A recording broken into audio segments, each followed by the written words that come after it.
बिस्मिल्लाहिर्रहमानिर्रहीम। Hello everyone, अस्सलामु अलैकुम। मैं डॉक्टर तनवीर अरशद चौधरी हूँ। आप देख रहे हैं programme health special on special TV.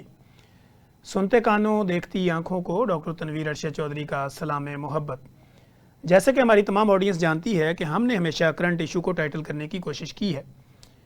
आज जो हमारा हेल्थ स्पेशल प्रोग्राम होगा, इस पर हम बात करेंगे कि मौसम बदलते ही आपकी स्किन के ऊपर आने वाली जो कॉम्प्लिकेशंस होती हैं या कुछ बीमारियां होती हैं, इनकी वजूहात क्या होती हैं और इससे बचाव कैसे मुमकिन है।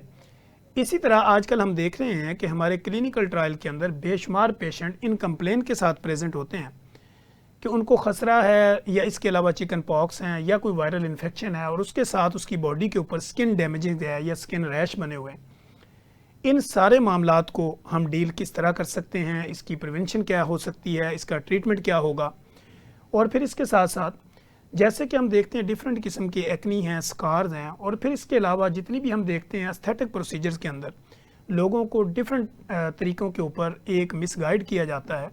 कुछ मिथ्स हैं, उनको रियलिटी में कन्वर्ट कैसे करेंगे और लोगों को बताएंगे कि रियल स्किन की जो प्रोटेक्शन है वो कैसे की जा सकती है। इन सारे मौज़ूआत पर गुफ्तगू करने के लिए आज मैंने अपने स्टूडियो में जिस most popular, most famous, most experience शख्सियत को दावत दे रखी है। किसी तारफ़ के मोहताज नहीं हैं। जो लोग सोशल मीडिया टूल्स को इस्तेमाल करते हैं या अपनी स्किन की प्रोटेक्शन को बेहतर जानते हैं या करना चाहते हैं, वो उनके नाम से बाखूबी वाकिफ़ हैं। मेरे साथ स्टूडियो में तशरीफ़ रखते हैं प्रोफेसर डॉक्टर आतिफ हुसैन काज़मी, जो कि कंसल्टेंट डर्मेटोलॉजिस्ट हैं, और इसके अलावा सर की बेशुमार खिदमात हैं। जहाँ पे आप सर को गूगल करेंगे तो सर की खिदमात की लिस्ट आपके सामने होगी। Sir, welcome to the show. Sir, first of all तो थैंक यू सो मच कि जब भी हमने आपसे रिक्वेस्ट की और आपने हमें फौरी टाइम दिया। सर, जैसे ही हम आपके सामने होते हैं तो हमें ये लग रहा होता है कि हज़ारों ख्वाहिशें ऐसी कि हर ख्वाहिश पे दम निकले। तो इतने सवाल होते हैं लोगों के और इतने हमारे अंदर से भी उठ रहे होते हैं, तो हम कोशिश करते हैं कि उसको इस तरह किया जाए कि ताकि लोगों को समझने में आसानी हो। सर, जैसे ही मौसम चेंज होता है, गर्मी ख़त्म होती है, सर्दी का आगाज़ होता है, तो लोग जो है वो स्किन डिजीज़ के साथ ज़्यादा आना शुरू करते हैं। सेम के लोग ये कहते हैं कि इचिंग होती रहती है लेकिन स्किन पे कुछ भी नज़र नहीं आता। इसकी वजूहात क्या होती है सर? बिस्मिल्लाहिर्रहमानिर्रहीम। सबसे पहले तो तनवीर, आपका बहुत शुक्रिया सर। आप मेरी स्टूडेंट भी हैं, छोटे भाई भी हैं और हमेशा बहुत इज़्ज़त देती हैं। It's very kind of you. बात सबसे बड़ी ये है कि सर्दी जब आती है तो इसमें बीमारियां और हैं, गर्मी आती है बीमारियां और हैं, हब्स का महीना हो बीमारियां और हैं। सर्दी के साथ जिस तरह मौसम सर्दी का है और ये अभी 3-4 माह चलेगा, तो मैं ये समझता हूँ कि स्किन सबसे बड़ी जो प्रॉब्लम है वो स्किन ड्राई हो जाती है। ठीक। और ये आप बात एग्री करेंगे कि स्किन हमारी बॉडी का सबसे बड़ा ऑर्गन है। बिल्कुल ऐसे, सर से पाँव तक स्किन ही स्किन है। स्किन ही स्किन है। और हम कहते होते हैं, मैंने पहले भी आपके 1-2 प्रोग्राम में कहा था कि the skin of the face is the passport to the society. बिल्कुल ऐसे सर। चेहरा ही है जिसको हम उठते हैं, आप उठते हैं, तैयार होते हैं, शेव करते हैं, बनाते हैं, करते हैं, सारे बाल बनाते हैं, मैं उठता हूँ, मैं करता हूँ, तो हम लोग सारे चेहरे पे सबसे ज़्यादा फोकस करते हैं। बिल्कुल ऐसे। अच्छा, अब जब स्किन ड्राई होगी, सर्दी का मौसम होगा, हमारा वाटर इनटेक सर्दी में कम हो जाता है। बिल्कुल ऐसे। ये आप एग्री करेंगे? ऐसे ही। जिस तरह गर्मियों में पसीना आता है, हब्स होता है, बहुत पानी पीते हैं, सर्दियों में वही हम जो गर्मियों में 3-3 लीटर पीते हैं लोग, वो सर्दियों में 1 लीटर पे आ जाते हैं। ऐसे ही सर। उसकी वजह से स्किन और ड्राई हो जाती है। जब भी स्किन ड्राई होगी, एक बात याद रखें, उसमें खारिश और इचिंग शुरू हो जाएगी। ठीक। यानी स्किन ड्राई होगी तो खारिश होगी ना। अगर स्किन वेट है, मॉइस्ट है, फिर खारिश तो नहीं होगी ना। सो ये असूल है कि सर्दियों में और ठंड में, जहाँ वो ममालिक हैं जहाँ रहता है माइनस में टेम्परेचर है, कनाडा में आजकल चले जाएं, यूरोप में चले जाएं, रशिया में चले जाएं, जहाँ माइनस का टेम्परेचर है, वहाँ तो बंदों की स्किन में खारिश के अलावा होते ही कुछ नहीं, ड्राई जो है। इसलिए सबसे बड़ी बात जो एक देसी टोटका मैं अपने मरीजों को बताता होता हूँ कि दवाई तो बाद में देते ही देता हूँ, मैं कहता हूँ वो जो ड्राई स्किन है, इसको हम अपनी ज़बान में ज़ीरोसिस कहते हैं। ठीक। इसके लिए अपनी स्किन को मॉइस्ट रखें। मॉइस्चराइजिंग क्रीम्स, लोशंस, जेल्स ये आप लगाते रहें। ऑइंटमेंट, स्किन इतनी सॉफ्ट रहेगी आपकी कि आप कहेंगे कि जी मुझे तो समझ ही नहीं आती कि जी। मेरे वालिद अल्लाह बख्शे गुलाम शबीर साहब, वो मरीज़ को कहते होते थे, यार ग्लिसरीन और एक्वारोज ये दोनों मिला के लगा लो, ग्लिसरीन ले लो और अर्क गुलाब, ठीक है। ये दो, कुछ दूर जाने की ज़रूरत ही नहीं, महंगी चीज़ों की ज़रूरत ही नहीं है। बाजार जाएं, उसको कहो मुझे ग्लिसरीन चाहिए और अर्क गुलाब, उसको मिलाओ और पूरी बॉडी पे लगाओ दिन में 2 दफ़ा, सब ड्राइनेस ख़त्म और ख़ारिश ख़त्म। ठीक है ये तो हो गया ड्राइनेस का। ठीक। बीमारियां कौन सी होती हैं जो आपका क्वेश्चन था सर्दी में? जी सर। नंबर 1 एक्जिमा, ठीक है नंबर 2 फंगस जिसे दाद या ददरी कहते हैं सर। एक्जिमा को पंजाबी में चंबल कहते हैं सर। नंबर 3 स्केबीज जिसको वबाई खारिश कहते हैं सर। Number 4 urticaria sir. जिसको छपाकी ततूड़े और तरफड़ कहते हैं सर। नंबर 5 फोड़े फिंसियां दाने जो ये पूरी बॉडी पे ड्राइनेस के साथ निकल आते हैं सर। और कुछ बीमारियां हैं जो ड्राइनेस से बहुत बढ़ती हैं, सच है सोराइसिस। सर। सोराइसिस एक बीमारी है जिसको पंजाबी में लोग कहते हैं जी चंबल है, उर्दू में वैसे अपरस कहते हैं। ऐसे? तो मच्छी के चाने की तरह के छिलके बन जाते हैं, तो जैसे आप खुरचते हैं वो खुरते वो चाने गिरते हैं। सर में जो डैंड्रफ होती है ये भी सर्दियों में बढ़ जाती है, सर। सोराइसिस भी बढ़ जाती है। फिर एक बीमारी इक्थियोसिस होती है सर। जो कजन मैरिजेज में देखी जाती है। बिल्कुल तो ऐसे। मैं अपने हर प्रोग्राम में ये भी आज आपके फिर बताता चलूं कि हमें कजन मैरिजेस को अवॉइड करना चाहिए। ठीक है। अब वो ज़माना ख़त्म हो गया, घर की लड़की घर का लड़का घर की जदाद घर में रहे। अब तो ये बातें पुरानी थी ज़माने की, अनपढ़ लोगों में होता था। अब हम सब पढ़ लिख गए हैं। 25 करोड़ की इस हमारे मुल्क की आबादी है, क्या हमें अच्छे लोग नहीं मिल सकते मुसलमान शादी के लिए? मिल सकते चाहे लड़का वाला हो चाहे लड़की वाले हो, बिल्कुल। तो अच्छे बुरे तो हर सोसाइटी में होते हैं, लेकिन कजन्स जो हैं इनसे हमें थोड़ा इज्तनाब करना चाहिए शादी के वक्त, ताकि नेटवर्क भी आपका बढ़ता है। हाँ नेटवर्क भी बढ़े, लोगों के साथ आपके मिलना मिलाना बढ़े, आप और उनमें आपके बच्चे बड़े हेल्दी पैदा होंगे। कज़न मैरिजेज में ज़्यादातर बच्चे हेल्दी पैदा नहीं होते, कद छोटा रह जाता है, किसी की बिनाई कम हो जाती है, जल्दी बाल जल्दी गिर जाते हैं, उसका दिमाग उतना IQ लेवल अच्छा नहीं रहता। तो ये वो रीज़न है। खैर, तो स्किन में जो ये ड्राइनेस के साथ जो मैंने बीमारियों के नाम, बीमारियों तो और बहुत हैं, स्किन में भर जाती हैं, लेकिन ये अच्छा इसमें वायरल इन्फेक्शन भी आ जाती हैं। जी बिल्कुल। सर्दियों में जब वायरसेस का भी अटैक हो जाता है, चिकन पॉक्स है, मीजल्स हैं, मम्स है, खसरा है, लाकड़ा काकड़ा है, तो ये बीमारियां भी देखने में बहुत आती हैं। ठीक हो गया। अच्छा सर, यहाँ पे एक सवाल पैदा होता है कि जब स्किन को मॉइस्चराइज करते हैं या लोग ये चाहते हैं कि हम इस तरह की कोई क्रीम या ऑयल यूज़ करते हैं तो उसमें कलर में फ़र्क आना शुरू हो जाता है, लोग समझते हैं मेरा रंग काला हो जाएगा, तो इसको बचाव कैसे मुमकिन है? देखिए तनवीर, बात पता क्या है, बात ये होती है अल्लाह ने हर बंदे की स्किन का कलर डिफरेंट दिया है। सर। कोई गोरा है, कोई काला है, कोई ब्राउन है, कोई बहुत गोरा है, कोई बहुत डार्क है, ठीक है ना? पूरी दुनिया में आप जहाँ भी चले जाएं। ऐसे? सो मॉइस्चराइजर जो होते हैं ना वो रंग को काला गोरा नहीं करते। मॉइस्चराइजर के साथ थोड़ी बहुत स्किन में कलर में चेंज जरूर आती है, लेकिन वो टेम्परेरी है, वो परमानेंट नहीं होती। और जो मॉइस्चराइजर्स मार्केट में अवेलेबल है ना, लेट से जो मेडिकेटेड हैं, जब तक आपका डॉक्टर आपको मशवरा ना दे आपको यूज़ नहीं करना चाहिए। ठीक है। अब आप अगर मेरे पास आएँ और अपनी वाइफ के साथ, बच्चों के साथ, और मुझे कहें डॉक्टर साहब मुझे मॉइस्चराइजर चाहिए, मैं आपको ज़रूर देखूंगा। मैं पहले आपकी स्किन टाइप देखूंगा सर, फिर आपकी वाइफ की स्किन टाइप, फिर आपके बच्चों की स्किन टाइप, फिर मैं वो आपको मॉइस्चराइजर अक्रॉस द बोर्ड अगर आपकी स्किन ऑयली है, वाइफ की स्किन मीडियम है, बच्चों की स्किन ड्राई है, तो ये सारे एक ही मॉइस्चराइजर यूज़ नहीं कर सकते। आपका और होगा उसका। तो जो आपने बात की है कि लोगों का जो ये कहना है कि जी वो लगा के हमारे रंग में चेंज आ जाती है, मॉइस्चराइजर जो होता है ना इसमें स्टीरॉयड है, ना इसमें एंटीबायोटिक है, ना मॉइस्चराइजर में एंटीहिस्टामीन है, कोई ऐसी चीज़ नहीं होती। ये तो सिर्फ वो केमिकल्स हैं जिन्होंने स्किन को मॉइस्ट रखना है। ठीक है। जिस तरह मैंने आपको ग्लिसरीन और अर्क गुलाब का कहा, यानी इन्होंने ड्राई होने से बचाना है। इन्होंने आपको ड्राई होने से बचाना है। अच्छा सर, जो डिहाइड्रेशन होती है या ये स्किन को ड्राई कितना करती है, और साथ में अगर हम मॉइस्चराइज भी करें लेकिन हाइड्रेशन प्रॉपर ना लें तो क्या दोनों में कोई फर्क आ सकता है या ठीक होगा? मैं प्रोग्राम शुरू करने से पहले आपसे यही बात कर रहा था, अगर आपको याद हो, मैंने कहा यार सर्दियां आ गई हैं, पानी का इंटेक सबका कम हो गया। ठीक है। नॉर्मली गर्मियों में मैं मरीज को कहता हूँ 3 लीटर्स ऑफ वाटर पीना है गर्मियों में। मेल के लिए ये है, मेल के लिए रिकमेंडेशन है। तो आजकल मैं जब किसी को कहता हूँ अपनी पेशेंट मेल या फीमेल को, बेटा पानी कितना, डॉक्टर साहब 2 गिलास पूरे दिन में। डॉक्टर साहब, मैं कहा बस 2-3। हाय डॉक्टर साहब, प्यास ही नहीं लगती, क्या करे बंदा। Water intake is very important, और वाटर स्किन के लिए नहीं जरूरी, आपकी बॉडी के लिए।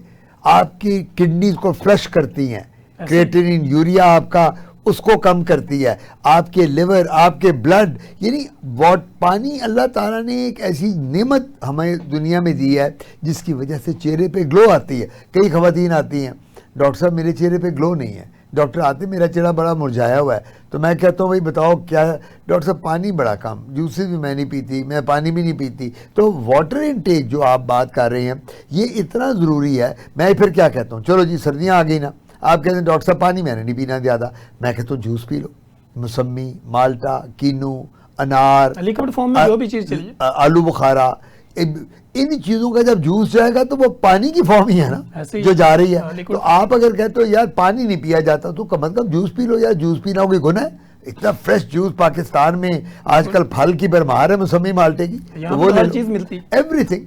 तो मैं ये कहूँगा कि हमें अपनी डाइट का स्पेशली सर्दियों में बहुत ख्याल, और इसमें और क्या ऐड कर दूँ, पानी और जूसेस और फ्रूट्स के अलावा हमें कोशिश ये करनी है कि वेजिटेबल ज़्यादा लें।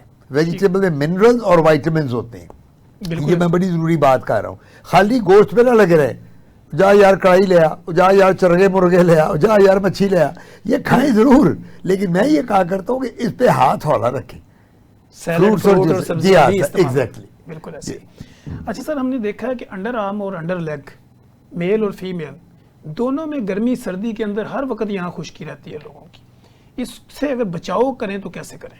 सबसे बड़ी बात है अंडर आर्म्स और अंडर आर्म जिनको आर्मपिट्स कहते हैं, और अंडर लेग्स जिनको हम ग्रोइंस कहते हैं, थाइज, इनमें सब क्यों ये खुश्की रहती है? क्योंकि यहाँ अल्टीमेटली कोई वो नहीं है, हवा नहीं है। अब देखें ना, सुबह आपने जाना है, मैंने सुबह निकलना है, यही कपड़े पहन के जाना है, रात को जब बिस्तर में लेटना है तो ये कपड़े, और फिर भी वो शलवार कमीज में लेटना है, यानी ये कवर्ड है ना, ये बॉडी, ये सारा ये नज़र आता है।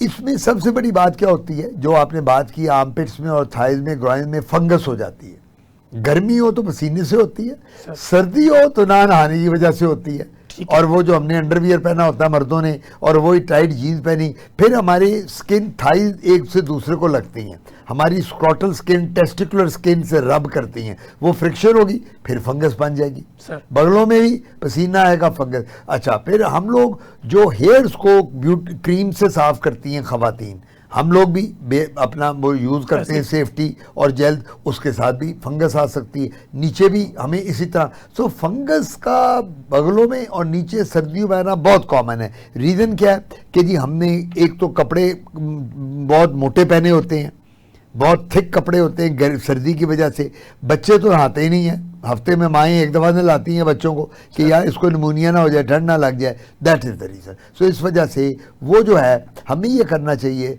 कि हम कोई डिओड्रेंट भी यूज़ करें, और कोशिश करें कि शलवार कमीज घर में आके खुले खुले कपड़े पहने, बहुत टाइट ये जीन्स हर वक्त पहन के रखने, टाइट अंडरवियर इनको अवॉइड करें रेस्ट टाइम पे, यानी अपने आप को एग्जैक्टली। अच्छा सर, जो सन एक्सपोजर होता है, सूरज की रोशनी है, ये स्किन के लिए कितनी फ़ायदेमंद होती है? बहुत ज़रूरी। विटामिन डी तो आपको पता ही है, नहीं होगी तो मेरे पास 2 मरीज आते हैं, डॉक्टर साहब मेरी विटामिन डी का टेस्ट कराया बड़ा कम है। मैं कहा मेरी करा, तेरे से भी कम है।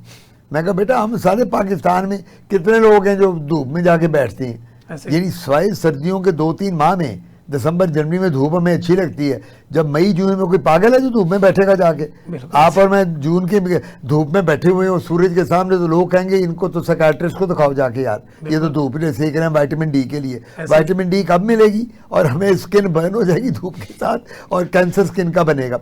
सो धूप आपके लिए बहुत ज़रूरी है, लेकिन वो ये धूप नहीं है जो हमारे मुल्कों में होती है, गर्मी में जून से शुरू हुई तो सितंबर तक गई तो आपने अपने आप को काला कर लिया। धूप में आपने उतना रहना जितनी आपको ज़रूरत है, अपने आप को डार्क नहीं करना, कंप्लेक्शन को, और कोशिश ये करें कि धूप में बहुत ज़्यादा जाने की बजाय विटामिन डी आप ओरली भी ले लें, सप्लीमेंट में भी ले लें, और जब जाएं सन ब्लॉक लगाएं। अगर रंग बहुत गोरा है, जिस तरह हमारे KPK में लोग हैं, पठान, या हमारे कश्मीरी लोग होते हैं, वेरी फेयर हमारी यहाँ जो है, उसमें हमें धूप को बहुत अवॉइड करना है, क्योंकि chances of skin cancer are more, वो बढ़ जाता है। गोरी स्किन में स्किन कैंसर ज़्यादा आता है, ब्राउन स्किन में स्किन कैंसर ज़्यादा नहीं होता। ये बात याद रखनी। इसलिए हम फिर मरीज़ को उसकी स्किन देख के बताते हैं कि तुमने धूप में कितना रहना है, और तुम धूप में सन ब्लॉक लगा सकते हो, और वो SPF कितना लगाना है, 40, 50, 60 सन ब्लॉक जो सन प्रोटेक्शन फैक्टर है वो कितना होना चाहिए। और साथ में ये भी फिर कि कौन से टाइम में धूप जी, किस वक्त धूप में जाना। ठीक हो गया। अच्छा सर, जो फ्रेश ऑक्सीजन होती है इसका भी स्किन को कोई बेनिफिट होता है जब आप वॉक कर रहे होते हैं, एक्सरसाइज कर रहे हैं? देखिए, मैं एक बात बताऊं तनवीर, फ्रेश ऑक्सीजन जैसी तो चीज़ ही कोई नहीं। अल्लाह ताला ने ये, अगर हवा में ऑक्सीजन ना होती तो हम जिंदा ना रहते। बिल्कुल ऐसे। हाँ, वो कहते हैं ना, हमारी जो लंग्स हैं, taking in of oxygen and giving out of carbon dioxide, ये ऐसे- कहते हैं ना, ऐसे। हम जब देते हैं सांस, और वॉक के दौरान वो फैट भी कार्बन डाइऑक्साइड के जरिए एग्जैक्टली बनती है। तो फिर बात यह है कि आप सोचो ऑक्सीजन कितनी ज़रूरी है। ऑक्सीजन हमारी स्किन के लिए, लंग्स के लिए, हमारे आंखों के लिए, एवरीथिंग। ऑक्सीजन ना होती तो ये दुनिया ज़मीन पे ना होती। बिल्कुल ऐसे ही। सर, स्किन की डिटॉक्सिफिकेशन का बेहतरीन तरीका क्या है?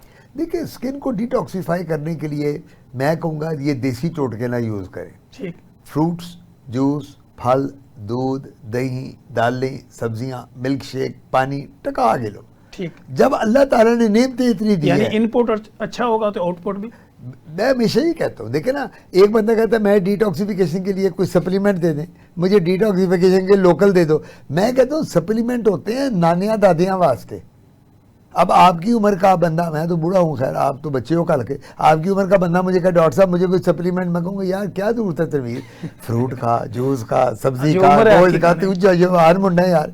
तो पॉइंट इज के अच्छी डाइट लें, अच्छी गदा खाएं, अच्छे माहौल में रहें, पोल्यूशन और डस्ट से बचाएं, डिटॉक्सिफिकेशन आपकी होती रहेगी। ठीक हो गया।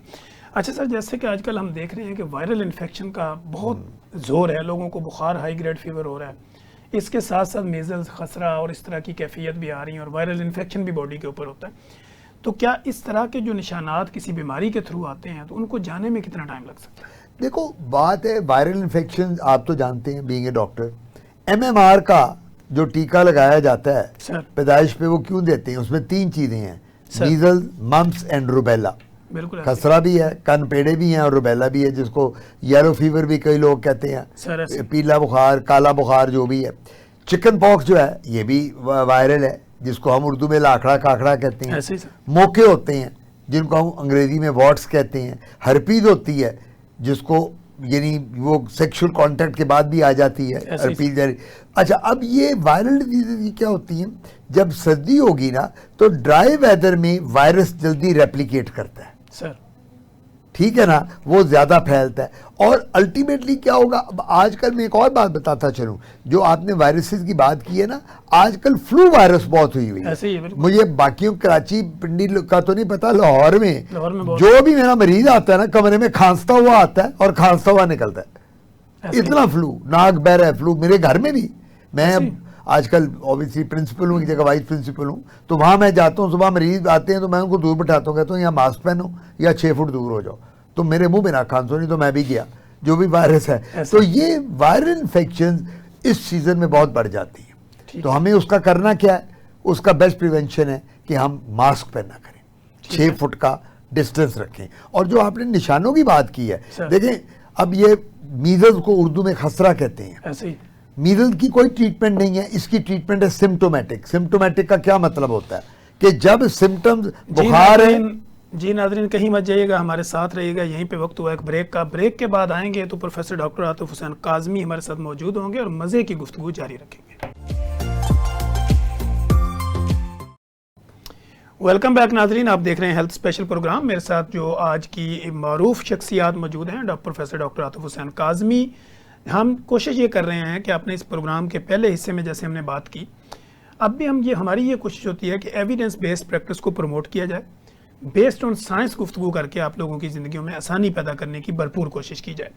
जी सर, हम खसरा के ऊपर बात कर रहे थे, वायरल इन्फेक्शन से। वो मैं ये बता रहा था कि खसरा जो है, अब ये लोगों को, बच्चों में कॉमन है, इसकी कोई ट्रीटमेंट नहीं है। Symptomatic treatment. सिम्टोमेटिक का क्या मतलब? बुखार है तो उसके ठीक करो, गला खराब है, खांसी है, एंटीबायोटिक दे दो, खारिश है, एंटी हिस्टामिन दे दो, बॉडी रेड हो रही है, मॉइस्चराइजिंग लोशन दे दो।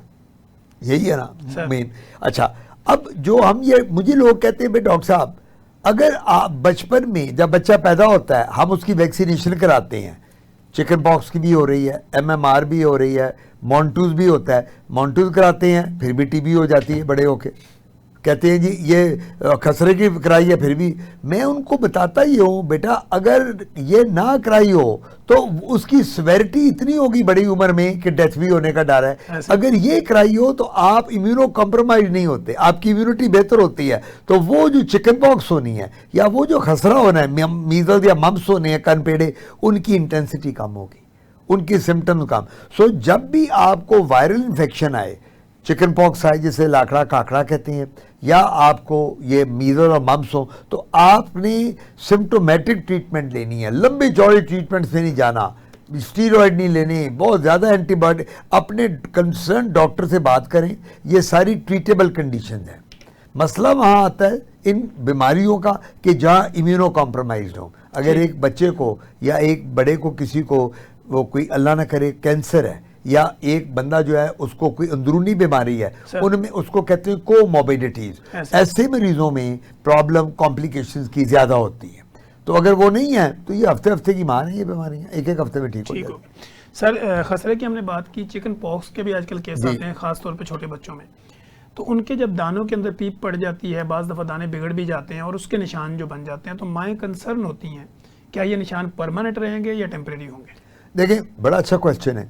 जो निशान चिकन पॉक्स के रह जाती है ना, उन निशानों को अगर तो बच्चों में हैं तो वो उम्र के साथ ठीक हो जाएगा, ठीक है, कुछ नहीं करना। लेकिन वो जो अगर मुंह पे निशान बड़े बड़े बड़ी उम्र में चिकन पॉक्स के रह जाते हैं, वो खाली चिकन पॉक्स नहीं, जिनको स्मॉल पॉक्स हुआ था 20 साल पहले, चीचक जिसे कहते थे, या उसके स्कार हैं, उसकी ट्रीटमेंट 100% आ गई है PRP, ठीक है, CO2 लेज़र और PRP लेज़र, ये हम दो करते हैं सारे। मैं खुद भी करता हूँ, मैं तो बल्कि लेज़र का पाइनियर हूँ, पाकिस्तान में बानी हूँ, आपको पता है। तो हम जब PRP हम क्या करते हैं, आपके मुंह पे किसी भी रीज़न की वजह से कट आ गया, आप मुझे आके कहते हैं डॉक्टर साहब मेरा एक्सीडेंट खुदा ना खास्ता हुआ था 10 साल पहले, ये उसका स्कार नहीं जा रहा, डॉक्टर साहब मेरे ये चिकन पॉक्स के बाद के खड्डे पड़े हुए हैं, मेरे एक्नी के बाद, कील महासों के बाद खड्डे पड़ जाते हैं, मैं आपको कहूँगा तनवीर साहब घबराना नहीं, 4 से 5 सेशन होंगे, 6 सेशन महीने बाद आना है।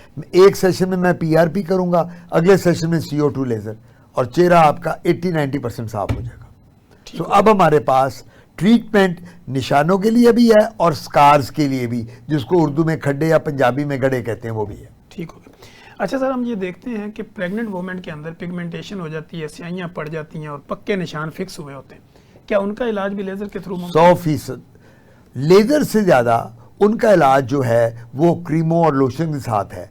मिलाजमा जिसे कहते हैं, स्याहियाँ, उर्दू में छाइयाँ भी कहते हैं, अंग्रेजी में मिलाजमा कहते हैं हम लोग। तो वो मिलाजमा जो है ना, उसका भी 100% लेज़र में इलाज नहीं आया। क्यू स्विच लेज़र अवेलेबल है सर, वो मार्केट में अवेलेबल है, पिकोसेकंड लेज़र अवेलेबल है, ये जिनके साथ हम करते हैं, लेकिन वो तिलों के लिए बहुत अच्छे हैं लेज़र।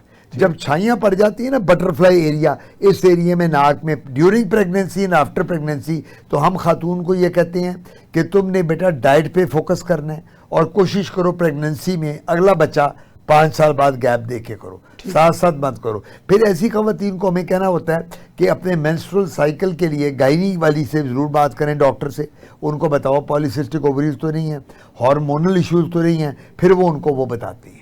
तो वो ये ट्रीटमेंट हमारा इस तरह चलता है जो ये हम उनको, लेकिन अभी तक मुस्तनिद जो छाइयाँ जिसे मेलाजमा कहते हैं, उसका लेज़र में कोई इलाज नहीं है। ये मैं आपको कैटेगोरिकली तजर्बे के साथ बता रहा हूँ। ठीक है। जो डर्मो एपिडर्मल मेलाजमा और जो डीप डर्मल मेलाजमा बहुत, उसका सिर्फ इलाज है क्या, पीलिंग कर लें, उसका अपना क्रीम दे दें, लोशन दे दें, माइक्रोडर्म कर लें। लेज़र में अभी तक उसका इलाज नहीं आया। क्यू स्विच लेज़र अवेलेबल है जो हम करते हैं, उसके अलावा हमारे पास पिकोसेकंड भी है, लेकिन जो तिल हैं उनका इलाज है। हाँ, जो बर्थ मार्क्स होते हैं उसका इलाज है क्यू स्विच लेज़र में और पिकोसेकंड लेज़र में, लेकिन स्याहियों का इलाज हम करते, मैं खुद क्रीम बनाता हूँ। ठीक, पिगमेंटेशन के लिए जो ये मुंह पे छाइयाँ पड़ जाती हैं, इसके लिए मेरे वालिद एक फार्मूला बनाते होते थे, अल्लाह बख्शी शबीर साहब, गुलाम शबीर साहब, मैं वही अभी भी मरीज़ों को देता हूँ, और वो इतना इफेक्टिव है कि वो जब ख़वातीन यूज़ करती हैं प्रेगनेंसी के बाद, यानी 3 बच्चे हैं, 4 बच्चे हैं, तो उसके बाद 3-4 माह में चेहरे पे उनकी ग्लो आ जाती है और वो सब स्याहियाँ साफ़ हो जाती हैं। ठीक हो गया। अच्छा सर, जैसे कि हमने देखा है कि वायरल और बैक्टीरियल इन्फेक्शन की हमने बात की, फंगल की बात की, तो फीमेल्स के अंदर हम देखते हैं वेजाइनल डिस्चार्जिंग होता है और उस दौरान में वो कई बॉडी वॉशेज इस्तेमाल करती हैं या कई ऐसे एंटीसेप्टिक उनको इस्तेमाल करने पड़ते हैं। तो बीइंग अ कंसल्टेंट डर्मेटोलॉजिस्ट, आपकी राय इसमें क्या है? देखिए, वेजाइनल डिस्चार्ज बहुत कॉमन मेरे पास पेशेंट आते हैं सर। मैरिड तो बहुत आती हैं। अब प्रॉब्लम क्या होती है, वजाइना में सबसे ज्यादा कैंडिडा और ट्राइकोमोनास वेजिनैलिस की ग्रोथ होती है। ऐसे ये दो हैं, अगर आपको याद हो एज ए डॉक्टर। जी सर। अच्छा, अब वो क्या होता है, वो औरत आती है जो मैरिड है, डॉक्टर साहब मेरे 2 बच्चे हैं, मुझे तो डिस्चार्ज बहुत होता है, ठीक। मुझे तो हर वक्त पानी गिरता रहता है, मेरी तो वजाइना सूज गई है, मेरी तो वजाइना में इरिटेशन है। सर। तो हमने पहले डायग्नोज करना है कि क्या उसको कैंडिडल इन्फेक्शन है, फंगल इन्फेक्शन है, कैंडिडाइसिस, या उसको बैक्टीरियल है, ट्राइकोमोनास वेजिनैलिस है। फिर जब वो हम कल्चर कराते हैं उसका, वो जो पानी गिर रहा होता है उससे पता चल जाता है कि अब हमने फंगस का ट्रीटमेंट देना है, वायरल या बैक्टीरियल। अच्छा, एक और बताऊं, हर्पीज बड़ा कॉमन है। ऐसे ही। अगर हस्बैंड को हर्पीज है जेनिटैलिस, यानी पेशाब वाली जगह पे, और वो अपनी वाइफ के साथ इंटरकोर्स करता है, वो वाइफ को इमीडिएटली दे देगा। ठीक हो गया। वो हस्बैंड लाया होगा कहीं और से, ये तोहफा कहीं और से वो लेके आते हैं, दे देते अपनी बीवी को, और बीवी को इरिटेशन, और वो वजाइना रेड हो जाती है उनकी, बिल्कुल इतनी इरिटेबल होती है कि वो औरत कहती है जी कि मैं अगर पेशाब भी करती हूँ ना तो मुझे इतनी बर्निंग होती है कि मैं बैठ नहीं सकती कमोड के ऊपर मुझे। फिर हमें उनको एंटीबायोटिक भी देनी होती है, हमें उनको एंटी फंगल या एंटी वायरल भी देनी होती है, और फिर हमें उनको लोकल हम लोशन, जेल्स और ब्लेंड एप्लीकेशन देते हैं, जिसके साथ उनकी थाइज और जो वजाइना है, जो प्यूबिक रीजन है, उसको थोड़ा सा वो सूदिंग इफेक्ट आए, जो वो हर वक्त बैठ के तो इचिंग कर रही होती है। ठीक हो गया। अच्छा सर, हमारे क्लिनिकल ट्रायल में बेशुमार पेशेंट इन कंप्लेन के साथ आते हैं और ये पूछना चाहते हैं कि डॉक्टर साहब, बॉडी लोशन, साबुन या body washes, being a consultant dermatologist आपकी रिकमेंडेशन क्या होगी, क्या यूज करें? बात सुने, एक ही है मेरी रकम, ये आज मैं बड़ी ज़रूरी बात कर रहा हूँ, आपके अच्छे सवाल थे। हमारा जो बॉडी का स्किन का सरफेस है ना, उसका पीएच है 7 से लेके 7.5 तक, ठीक। ये पीएच है। ठीक। अब हम लोगों ने क्या करना है, हमने ये करना है कि साबुन, बॉडी लोशन या बॉडी वॉश वो देना है जिसका पीएच 7 से लेके 8 के दरमियान हो। ठीक, 7 से 8 के दरमियान हो पीएच हो, और वो एक दो ही साबुन है मार्केट में, मैं यहाँ वो नाम नहीं ले सकता सर। वो मैं मुश्किल होगा मेरे लिए वो बताना, तो वो मैं नहीं, बाकी जितने साबुन है मार्केट में, ठीक है, जो ये टीवी पे एड्स में हमारी बच्चियां देखती हैं, ऐसे करीना कपूर, कतरीना और ये अपना माधुरी वो यूज कर रही हैं, वो सब रबिश है, वो सिर्फ वो उनका एक कमर्शियल होता है, पब्लिसिटी है।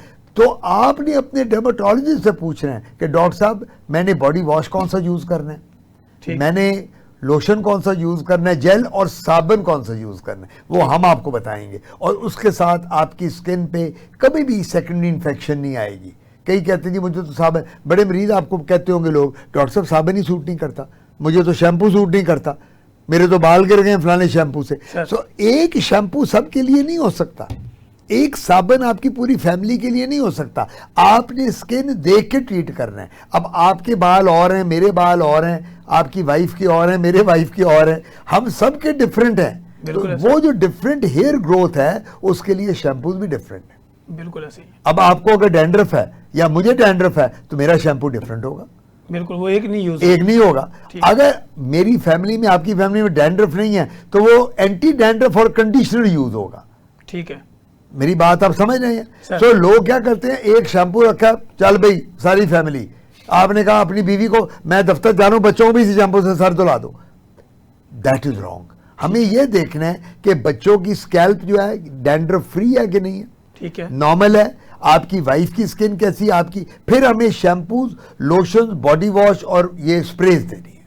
ठीक हो गया। सर, हर्पीज जोस्टर की बात हुई, आजकल हम देख रहे हैं, पहले ये पेशेंट 100 में से कोई 2-4% होते थे, अब हम देख रहे हैं तकरीबन ये 30 to 40% इनकी जो रेशो बढ़ रही है क्लिनिक पे ना, कुछ लोगों की कमर पे आता है, कुछ के नीचे आता है, तो इसकी बेसिक रीजन और आसान इलाज क्या है? हर्पीज जोस्टर को पंजाबी में कलवतरा कहते हैं। सर, मैं जब कभी अपने सरगोदा जाता हूँ, मेरा गाँव है वहाँ, तो मेरे पास मरीज उन्होंने हमें बताया, तो वो आगे कहते रहे, शाह जी मैनू कलवतरा हो गया, तो मैं कहता था यार वो क्या, देखा तो वो हर्पीज थी।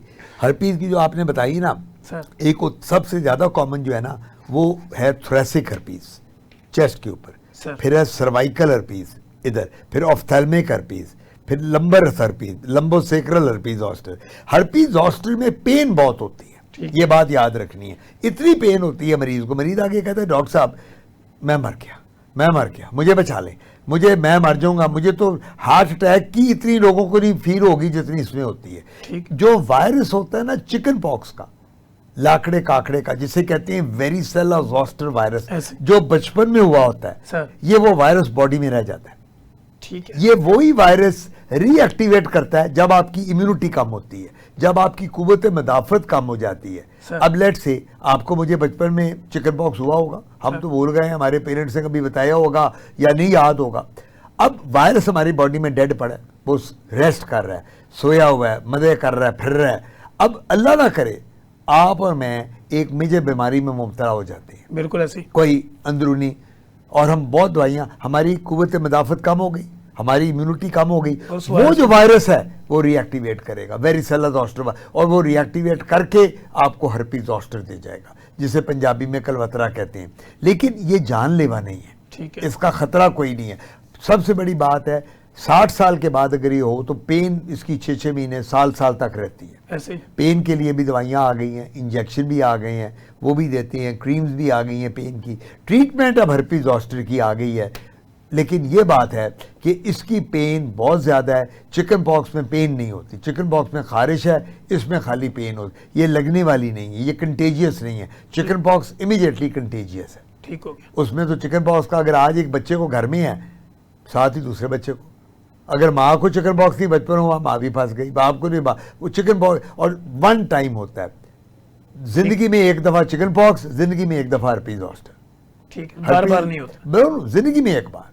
अगर कोई बार बार रो ले तो डायग्नोसिस गलत है उस डॉक्टर का, फिर ये घर वालों ने गलत बताया। वो आपके पास एक मरीज आ जाए, वो आपको कहता है तनवीर साहब मुझे चौथी दफ़ा हर्पीज जोस्टर हुआ है या 5वीं दफ़ा चिकन पॉक्स हुआ है, वो गलत कह रहे हैं, हुआ एक दफ़ा ही है। उस तरह के दाने निकले, उसने कहा चिकन पॉक्स हो गया, समझा, ये उस तरह की लकीर यहाँ पड़ी, उसने कहा जी मुझे हर्पीज जोस्टर हो गया। That is not that. Herpes zoster को लेमैन टर्म में शिंगल्स कहते हैं। ठीक है, लोग आगे कहते हैं डॉक्टर साहब मुझे शिंगल्स हो गया, तो मैंने कहा ये भी हमारे नाजरीन को पता होना चाहिए। बिल्कुल ऐसे ही।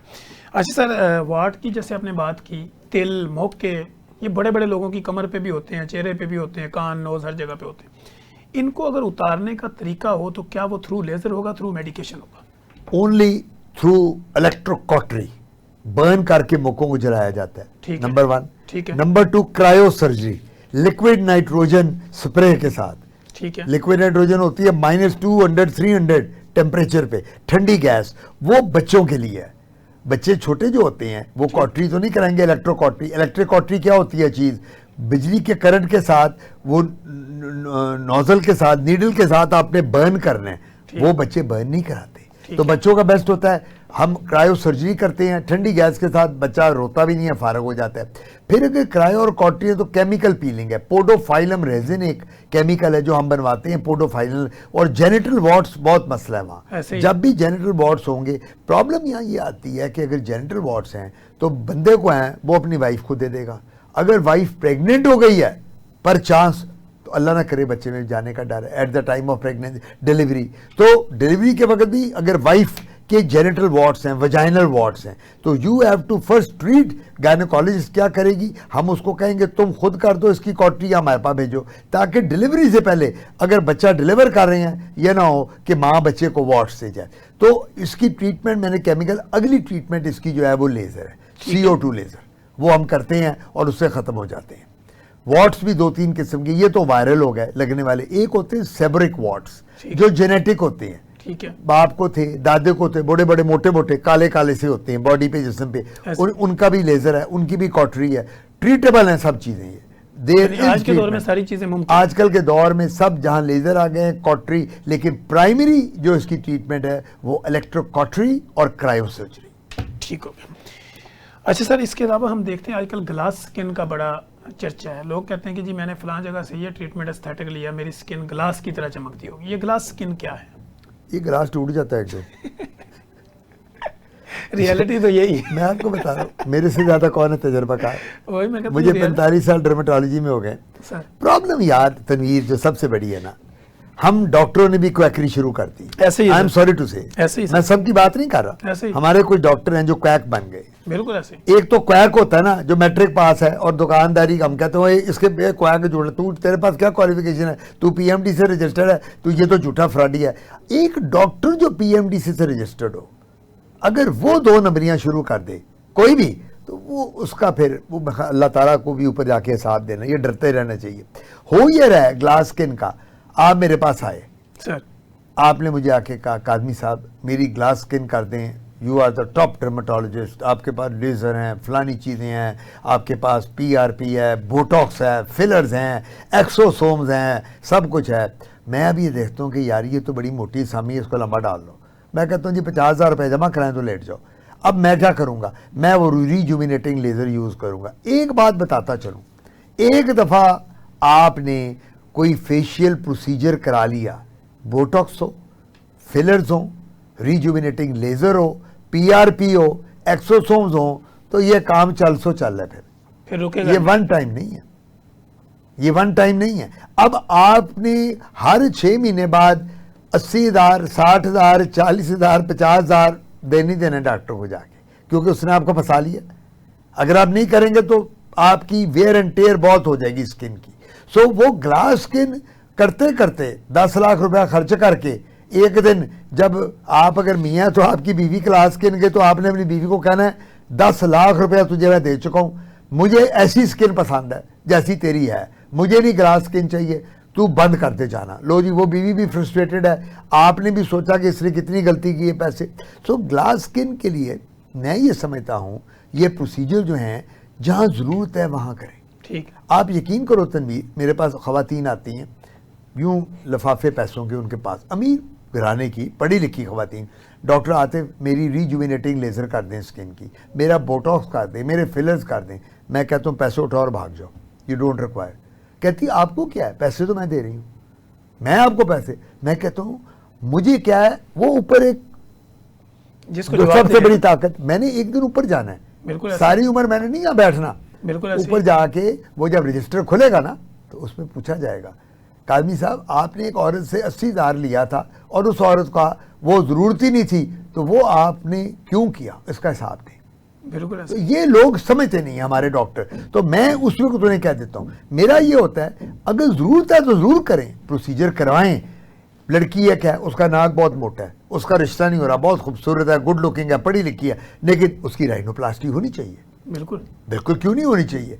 एक लड़का यंग एज का 16 साल का वो गंजा हो गया, अब उसकी शादी भी होनी है 22-23 पे, लड़की कहती है जी बालवान जो गंजा लड़का नहीं चाहिए, बिल्कुल पीआरपी कराएं, एक्सोसोम्स कराएं। सो बात यह है, इसका लुब्बे लबाब क्या सारी बात का ग्लास स्किन का, कि आपको एक दफ़ा अगर प्रोसीजर करा लिया तो आपको ये रिपीटेडली करानी पड़ेंगे। ग्लास स्किन सिवाय 5 वक्त की नमाज, रोज़ा, कुछ नहीं। वज़ू, नबी पाक का रोज़ा, अल्लाह ताला का घर, इसके अलावा ग्लास आले स्किन मोहम्मद नहीं पे दरूद आती। पढ़ें। बस मेरा तो ये ख्याल है, आबे जमजम पिए, जाके आबे जमजम से मुंह धोएं, आबे जमजम से नहाए, गिलास ही गिलास नजर आएंगे पूरी बॉडी पे। ऐसी स्किन अल्लाह ताला देगा कि किसी प्रोसीजर की जरूरत नहीं है, अल्लाह के you. दर पे जाके। Thank you so much sir, आपकी Welcome. मोहब्बत का बहुत बहुत शुक्रिया। नाजरीन, आपने देखा प्रोफेसर डॉक्टर आतिफ हुसैन काज़मी हमारे साथ मौजूद थे और हम कोशिश कर रहे थे कि हर सवाल को डिफरेंट एंगल्स के साथ उनके सामने रखें, ताकि उनकी एक्सपर्ट जो ओपिनियन है वो आप लोगों तक पहुंचाया जा सके और आप लोगों की ज़िंदगी में आसानी पैदा की जा सके। हम कोशिश करते हैं कि आज के दौर के अंदर AI का दौर है, IT का दौर है, लोगों को डिफरेंट किस्म की फेक वीडियोस और फेक स्किन दिखा के और डिफरेंट किस्म के ऐसे प्रोसीजर में डाल दिया जाता है जिसके उसको साइड इफ़ेक्ट्स होते हैं। तो हमने अपने एक्सपर्ट को बुला के इन सारी चीज़ों को क्लैरिफाई करने की कोशिश की। अगर आपको हमारे इस प्रोग्राम से मुतल्लिका कोई भी किसी भी तरह की इन्फॉर्मेशन चाहिए हो, डॉक्टर साहब के मुतल्लिक चाहिए हो, या आप उनसे रब्ता करना चाह रहे हो, कमेंट बॉक्स में आइए, कमेंट बॉक्स में अपने कमेंट कीजिए। हम कोशिश करेंगे कि डॉक्टर साहब को दोबारा किसी और प्रोग्राम में बुला के जो आपके बाकी सवाल हैं उनके जवाब भी लिए जाएँ। मुझे प्रोफेसर डॉक्टर आतिफ हुसैन काज़मी और मेरी प्रोडक्शन टीम को इजाज़त दीजिए। तब तक के लिए इजाज़त दीजिए, हम दोबारा एक प्रोग्राम के साथ हाजिर होंगे। अल्लाह हाफिज़।